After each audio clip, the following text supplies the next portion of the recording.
Hi ನಮಸ್ಕಾರ. Trader ಜ್ಯೋತಿ YouTube ಚಾನೆಲ್ಗೆ ನಿಮ್ಮೆಲ್ಲರಿಗೂ ಸ್ವಾಗತ.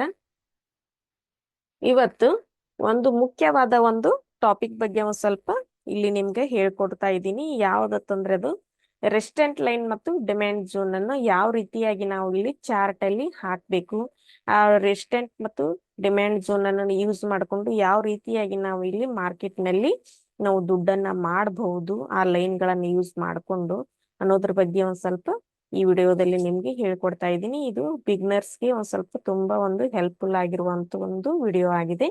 ಅದಕ್ಕಾಗಿ ಈ ವಿಡಿಯೋನ ಪೂರ್ತಿಯಾಗಿ ನೋಡೋದ್ರಿಂದ ಇದ್ರ ಬಗ್ಗೆ ಒಂದು ಪೂರ್ತಿಯಾದ ನಿಮಗೊಂದು ನಾಲೆಜ್ ಸಿಗ್ತದೆ ಅಂತ ಹೇಳಿ ಈ ವಿಡಿಯೋನ ಸ್ಟಾರ್ಟ್ ಮಾಡೋಕ್ಕಿಂತ ಮೊದಲು ಯಾರ್ಯಾರು ನನ್ನ ಯೂಟ್ಯೂಬ್ ಚಾನಲ್ ಇನ್ನೂ ಸಬ್ಸ್ಕ್ರೈಬ್ ಮಾಡಿಲ್ಲ ಎಲ್ಲರೂ ಸಬ್ಸ್ಕ್ರೈಬ್ ಮಾಡ್ಕೊಳ್ಳಿ. ಸಬ್ಸ್ಕ್ರೈಬ್ ಮಾಡೋದ್ರಿಂದ ನಾ ಮಾಡುವಂತ ವಿಡಿಯೋಗಳ ಪ್ರತಿಯೊಂದು ನೋಟಿಫಿಕೇಶನ್ ಕೂಡ ನಿಮ್ಗೆ ಮೊದಲು ಬರ್ತದೆ. ಓಕೆ, ಈಗ ಯಾವ ರೀತಿಯಾಗಿ ನಾವು ರೆಸ್ಟೆಂಟ್ ಲೈನ್ ಮತ್ತು ಡಿಮ್ಯಾಂಡ್ ಝೋನ್ ಅನ್ನ ಹಾಕ್ಬೇಕು, ಅದರಿಂದ ನಾವು ಯಾವ ರೀತಿಯಾಗಿ ನಾವು ಹಣವನ್ನ ಮಾಡ್ತೀವಿ ಅನ್ನೋದ್ರ ಬಗ್ಗೆ ಇಲ್ಲೊಂದು ವಿಡಿಯೋನ ಮಾಡ್ತಾ ಇದ್ದೀನಿ. ನನಗೆ ಎಷ್ಟು ಇದರಲ್ಲಿ ಗೊತ್ತಿದೆಯೋ ಅದು ಎಲ್ಲ ನಾಲೆಜ್ ಅನ್ನು ನಿಮ್ ಜೊತೆ ನಾನು ಶೇರ್ ಮಾಡ್ಕೋತೀನಿ. ಅದು ನೀವು ಸರಿಯಾಗಿ ಲಕ್ಷ್ಯ ಕೊಟ್ಟು ಕೇಳಬೇಕಷ್ಟೇ. ಓಕೆ, ವಿಡಿಯೋನ ಸ್ಟಾರ್ಟ್ ಮಾಡೋಣ. ಈಗ ಇದು ಯಾವ ಒಂದು ಚಾರ್ಟ್ ಅಂದ್ರೆ ಯಾವ ಒಂದು ಸ್ಟಾಕ್ ಅಂದ್ರೆ ಅಂಬುಜಾ ಸಿಮೆಂಟ್ ಒಂದು ಇದು ಸ್ಟಾಕ್ ಅನ್ನ ಈಗ ಚಾರ್ಟ್ ಅನ್ನು ಓಪನ್ ಮಾಡಿದೆ. ಈಗ ಇದರಲ್ಲಿ ನಾವೀಗ ಮೇಲ್ ಏನ್ ಹಾಕ್ತಿವಲ್ಲ ಈ ಲೈನಿಗೆ ಇಲ್ಲಿ ನಾವು ರೆಸ್ಟೆಂಟ್ ಲೈನ್ ಅಂತ ಹೇಳ್ತೀವಿ. ಇದು ಯಾವ ರೀತಿಯಾಗಿ ನೀವು ಹಾಕ್ಬೇಕು ಅನ್ನೋದ್ರ ಬಗ್ಗೆ ಇಲ್ಲೇನ ನಾವು ಈಗೇನ ಇಲ್ಲಿ ಕ್ಯಾಂಡಲ್ಸ್ ಇದಾವಲ್ಲ ಇವ್ ಕುರಿದು ಪಾಯಿಂಟ್ಸ್ ಅನ್ನ ನೋಡ್ಕೋಬೇಕಾಗ್ತದೆ. ಇದು ಇಲ್ಲಿದಿಂದ ಇಲ್ಲಿಗೆ ಹೋಗಿ ಮಾರ್ಕೆಟ್ ಹೀಗೆ ಬಿದ್ದಿದೆ ಮತ್ತು ಇಲ್ಲಿ ನೋಡ್ರಿ ಇಲ್ಲಿದಿಂದ ಮಾರ್ಕೆಟ್ ಹೀಗೆ ಹೋಗಿ ಬಿದ್ದಿದೆ. ಇವೇನ್ ಪಾಯಿಂಟ್ಸ್ ಗಳು ಇರ್ತಾವಲ್ಲ ಇವ್ ಪಾಯಿಂಟ್ಸ್ ಗಳು ಇಲ್ಲಿದಿಂದ ಮಾರ್ಕೆಟ್ ಬಿದ್ದದತ್ತಂದ್ರ ಇಲ್ಲಿ ಏನಿದಾರೆ ಇಲ್ಲಿ ಸೆಲ್ಲರ್ಸ್ ಇದಾರೆ, ಇಲ್ಲಿ ಸೆಲ್ಲರ್ಸ್ ಇದಾರೆ ಅಂತ ಹೇಳಿ ನಮ್ಗ ಈಗ ಗೊತ್ತಾಯ್ತು. ಆವಾಗ ನಾವಿಲ್ಲೊಂದು ಈ ಲೈನ್ ಅನ್ನ ಹಾಕೋಬೇಕು. ಲೈನ್ ಅನ್ನ ಹಾಕೊಂಡ್ರೆ ನಮ್ಗೆ ಪ್ರಾಪರ್ ಆಗಿ ಟ್ರೇಡಿಂಗ್ ಮಾಡುವಾಗ ಗೊತ್ತಾಗ್ತದೆ. ಇಲ್ಲಿಗೆ ಬಂದ ಮೇಲೆ ನಾವು ಏನಾದ್ರೂ ಬಾಯ್ ಅನ್ನ ಮಾಡಿರ್ತೀವಲ್ಲ ಇಲ್ಲಿ ಎಕ್ಸಿಟ್ ಅನ್ನ ಮಾಡ್ಕೊಳಕ್ ಕರೆಕ್ಟ್ ಆಗಿ ಗೊತ್ತಾಗ್ತದೆ. ಅದಕ್ಕಾಗಿ ಏನ್ ಮಾಡ್ಬೇಕು, ಈ ಪಾಯಿಂಟ್ಸ್ ಗಳು ಎಲ್ಲ ಕರೆಕ್ಟ್ ಆಗಿ ಕೂಡು ಹಾಗೆ ಒಂದು ನಾವಿಲ್ಲಿ ಲೈನ್ ಅನ್ನ ಹಾಕೋಬೇಕು. ಈ ಲೈನಿಂಗ್ ನಾವೇನಂತೀವಿ ರೆಸ್ಟೆಂಟ್ ಲೈನ್ ಅಂತ ಹೇಳಿ ಕರಿತೀವಿ. ಈಗ ಎಲ್ಲಾ ಲೈನಿಗೆ ಟಚ್ ಆಗುವ ಹಾಗೆ ಒಂದು ಲೈನ್ ಅನ್ನ ನಾ ಈಗ ಹಾಕೋತೀನಿ.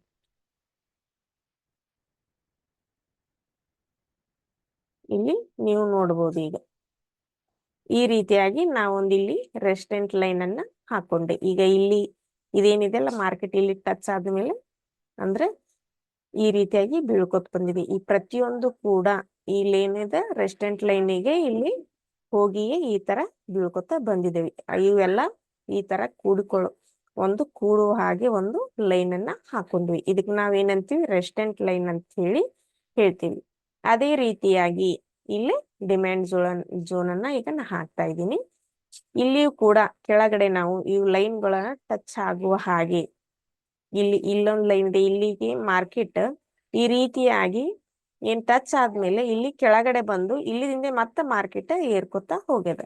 ಅಂದ್ರೆ ನಮ್ಗೆ ಇಲ್ಲಿ ಏನ್ ಗೊತ್ತಾಗ್ತದ, ಈ ರೀತಿಯಾಗಿ ಇಲ್ಲಿ ಬಂದು ಈಗ ಏರ್ಕೊತ ಹೋಗಿರೋದ್ರಿಂದ ಇಲ್ಲಿ ಏನದ ಬಯರ್ಸ್ ಇದಾರ ಅಂತ ಹೇಳಿ ನಮ್ಗ ಇಲ್ಲಿ ಗೊತ್ತಾಗ್ತಿದೆ. ಅದಕ್ಕಾಗಿ ನಾವ್ ಈ ಲೈನ್ ಅನ್ನ ಗೊತ್ತನ್ನ ಮಾಡ್ಕೋಬೇಕು. ಪಾಯಿಂಟ್ಸ್ ಗಳನ್ನ ಹೀಗೆ ಕೂಡಿಸ್ಕೊತಾ ಹೋಗ್ಬೇಕು. ನಾವೀಗ ಎಲ್ಲ ಪ್ರತಿಯೊಂದು ಪಾಯಿಂಟ್ ಗಳು ಕೂಡು ಹಾಗೆ ಒಂದು ಲೈನ್ ಅನ್ನ ನಾವು ಹಾಕೋಬೇಕು. ಈಗ ಇಲ್ಲೇನ ಒಂದು ಲೈನ್ ಅನ್ನ ಈಗ ಡಿಮ್ಯಾಂಡ್ ಝೋನ್ ಅನ್ನ ನಾನು ಹಾಕಿದೆ. ಈಗ ಈ ಡಿಮ್ಯಾಂಡ್ ಝೋನ್ ಕಲರ್ ಚೇಂಜ್ ಮಾಡೋಣ. ಈಗ ಇದು ಗ್ರೀನ್ ಕಲರ್ ಅಂದ್ರೆ ಇಲ್ಲಿ ಬಯರ್ಸ್ ಇದಾರೆ ಅಂತ ಹೇಳಿ ಅರ್ಥ. ಇದು ನೀವು ಹೀಗೆ ಜಕ್ಕೋತಾ ಹೋದ್ರೆ ಪಾಯಿಂಟ್ಸ್ ಗಳೆಲ್ಲ ಕರೆಕ್ಟ್ ಆಗಿ ಟಚ್ ಆಗುವಾಗೆ ಬರ್ತದೆ. ಇದು ಅಂದ್ರೆ ಅಲ್ಲಿ ನಮ್ಗೆ ಗೊತ್ತಾಗ್ಬಿಡ್ತದೆ ಇದು ರೆಸ್ಟೆಂಟ್ ಲೈನ್ ಮತ್ತು ಇದು ಡಿಮ್ಯಾಂಡ್ ಝೋನ್ ಆಗಿ ಈಗ ಕರೆಕ್ಟ್ ಆಗಿ ಹಾಕೊಂಡ್ವಿ. ಈ ರೀತಿಯಾಗಿ ನೋಡ್ರಿ ಈಗ ಯಾವ ರೀತಿಯಾಗಿ ನಾವಿಲ್ಲಿ ಈಗ ರೆಸ್ಟೆಂಟ್ ಲೈನ್ ಮತ್ತು ಡಿಮ್ಯಾಂಡ್ ಝೋನ್ ಹಾಕೋದು ಗೊತ್ತಾಯ್ತು ನಿಮ್ಗೆ ಅನ್ಕೋತೀನಿ. ಈ ಪಾಯಿಂಟ್ಸ್ ಗಳನ್ನ ನಾವೀಗ ಹೀಗೆ ಸೇರಿಸ್ಕೊಂತ ಹೋಗ್ಬೇಕು. ಈಗ ಪಾಯಿಂಟ್ಸ್ ಗಳನ್ನು ಆವಾಗ ಇಲ್ಲೊಂದು ನಮ್ಗ ರೆಸ್ಟೆಂಟ್ ಲೈನ್ ರಚನೆ ಆಯ್ತು. ಅದೇ ರೀತಿಯಾಗಿ ಇಲ್ಲಿ ಡಿಮ್ಯಾಂಡ್ ಝೋನ್ ಕೂಡ ಇಲ್ಲೊಂದು ಡಿಮ್ಯಾಂಡ್ ಝೋನ್ ಅನ್ನು ಕೂಡ ನಾವು ಈಗ ಹಾಕಿದ್ವಿ. ಪ್ರತಿಯೊಂದು ಪಾಯಿಂಟ್ಸ್ ಗಳನ್ನ ಈ ರೀತಿಯಾಗಿ ಕೂಡಿಸ್ಕೊತ ಹೋದಾಗ ನಾವಿಲ್ಲಿ ಗೊತ್ತಾಯ್ತು ನಮ್ಗೆ ಈಗ ಇದು ಡಿಮ್ಯಾಂಡ್ ಝೋನ್ ಅಂತ ಹೇಳಿ. ಈ ರೀತಿಯಾಗಿ ನಾವು ರೆಸ್ಟೋರೆಂಟ್ ಲೈನ್ ಮತ್ತು ಡಿಮ್ಯಾಂಡ್ ಝೋನ್ ಅನ್ನ ಹಾಕೋಬೇಕು. ಹಾಕೊಂಡ್ಮೇಲೆ ನಾವು ಟ್ರೇಡ್ ಅನ್ನ ಹೇಗ್ ಮಾಡ್ಬೇಕು ರೆಸ್ಟೋರೆಂಟ್ ಲೈನ್ ಮತ್ತು ಡಿಮ್ಯಾಂಡ್ ಝೋನ್ ಅನ್ನ ಯೂಸ್ ಮಾಡ್ಕೊಂಡು ಅಂತ ಹೇಳಿದ್ರೆ ಈಗ ಫಸ್ಟ್ ಒಂದು ನಿಮ್ಗೆ ತೋರಿಸ್ತೀನಿ. ಇಲ್ಲಿ ಡಿಮ್ಯಾಂಡ್ ಝೋನ್ ಮೇಲೆ ಇಲ್ಲೊಂದು ಕ್ಯಾಂಡಲ್ ಇದೇನಿದೆಯಲ್ಲ, ಡಿಮ್ಯಾಂಡ್ ಝೋನ್ ಮೇಲೆ ಈ ರೀತಿಯಾಗಿ ಒಂದು ಕ್ಯಾಂಡಲ್ ಇದರ ಮೇಲ್ಗಡೆ ಕ್ಲೋಸ್ ಆದಾಗ ನಾವಿಲ್ಲಿ ಬೈಯನ್ನ ತಗೋಬೇಕಾಗ್ತದೆ. ಯಾವುದೇ ಕ್ಯಾಂಡಲ್ ಅಲ್ಲಿ ಇದ್ರ ಮೇಲ್ಗಡೆ ಕ್ಲೋಸ್ ಆದಾಗ ನಾವೊಂದು ಬೈಯನ್ನ ತಗೊಂಡ್ರೆ ಈ ರೀತಿಯಾಗಿ ನಾವು ಎಕ್ಸಿಟ್ ಅನ್ನ ಎಲ್ಲಿ ಮಾಡ್ಕೋಬೇಕಂದ್ರೆ ಇಲ್ಲಿ ರೆಸ್ಟೋರೆಂಟ್ ಲೈನಿಗೆ ಹೋದ್ಮೇಲೆ ನಾವು ಎಕ್ಸಿಟ್ ಅನ್ನ ಮಾಡ್ಕೋಬೇಕಾಗ್ತದೆ. ಯಾಕಂದ್ರೆ ಇಲ್ಲಿ ಸೆಲ್ಲರ್ಸ್ ಇದಾರೆ. ಈಗ ಇಲ್ಲಿ ನಾವು ಎಕ್ಸಿಟ್ ಅನ್ನ ಯಾಕಂದ್ರೆ ಇಲ್ಲಿ ಹೋದ್ಮೇಲೆ ಮಾರ್ಕೆಟ್ ಬೀಳ್ತದ ಅನ್ನೋದು ನಮ್ಗೆ ಒಂದು ಕನ್ಫರ್ಮ್ ಆಗಿ ಗೊತ್ತಾಗ್ತದೆ. ಅದೇ ರೀತಿಯಾಗಿ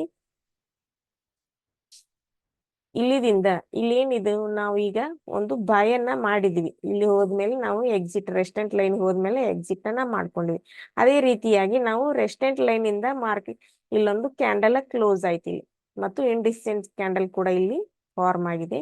ಈ ರೀತಿ ಆದಾಗ ನಾವಿಲ್ಲಿ ಒಂದು ಸೆಲ್ ಅನ್ನು ತಗೋತೀವಿ. ಸೆಲ್ ಅನ್ನು ತಗೊಂಡಾಗ ಈ ರೀತಿಯಾಗಿ ಅದು ಮಾರ್ಕೆಟ್ ಬೀಳ್ಕೊತಾ ಬಂತು. ಹೀಗೆ ಬೀಳ್ಕೊತಾ ಬಂದ್ಮೇಲೆ ಇಲ್ಲಿ ನಾವು ಡಿಮ್ಯಾಂಡ್ ಝೋನಿಗೆ ಬಂದ್ಮೇಲೆ ಮತ್ತೆ ಎಕ್ಸಿಟ್ ಅನ್ನ ಮಾಡ್ಕೋತೀವಿ. ಆಮೇಲೆ ಮತ್ತೆ ಮಾರ್ಕೆಟ್ ಬೀಳ್ಕೊತ ಹೋಗ್ತದೆ. ಈ ರೀತಿಯಾಗಿ ನಾವು ಡಿಮ್ಯಾಂಡ್ ಝೋನ್ ಮತ್ತು ರೆಸ್ಟೋರೆಂಟ್ ಲೈನ್ ಅನ್ನ ಯೂಸ್ ಮಾಡಿಕೊಂಡು ಟ್ರೇಡ್ ಅನ್ನ ಮಾಡಬಹುದು. ಇದರಿಂದ ಕೂಡ ನಾವು ಆರಾಮಾಗಿ ದುಡ್ಡನ್ನ ಈ ಲೈನ್ ಅನ್ನು ಯೂಸ್ ಮಾಡಿಕೊಂಡು ಆರಾಮಾಗಿ ನಾವು ಹಣವನ್ನ ಮಾಡಬಹುದು. ಅದಕ್ಕಾಗಿ ರೆಸ್ಟೋರೆಂಟ್ ಮತ್ತು ಡಿಮ್ಯಾಂಡ್ ಝೋನ್ಗಳ ಬಹಳ ಒಂದು ಇಂಪಾರ್ಟೆಂಟ್ ಆಗಿವೆ ಈ ಟ್ರೇಡಿಂಗ್ ನಲ್ಲಿ ಕೂಡ. ಅದಕ್ಕಾಗಿ ನೀವು ಇದ್ರ ಬಗ್ಗೆ ಒಂದ್ ಸ್ವಲ್ಪ ಸರಿಯಾಗಿ ರೆಸ್ಟೋರೆಂಟ್ ಲೈನ್ ಮತ್ತು ಡಿಮ್ಯಾಂಡ್ ಝೋನ್ ಹಾಕೊಂಡು ಟ್ರೇಡಿಂಗ್ ಅನ್ನ ಮಾಡಬೇಕು. ಆವಾಗ ನಾವು ಒಂದು ಒಳ್ಳೆಯ ಒಂದು ಮಾರ್ಕೆಟ್ ನಲ್ಲಿ ಹಣವನ್ನು ಮಾಡಬಹುದು. ಓಕೆ, ಈ ವಿಡಿಯೋ ಇಷ್ಟ ಆದ್ರೆ ಲೈಕ್ ಮಾಡಿ, ಶೇರ್ ಮಾಡಿ, ಸಬ್ಸ್ಕ್ರೈಬ್ ಮಾಡಿ. Thank you.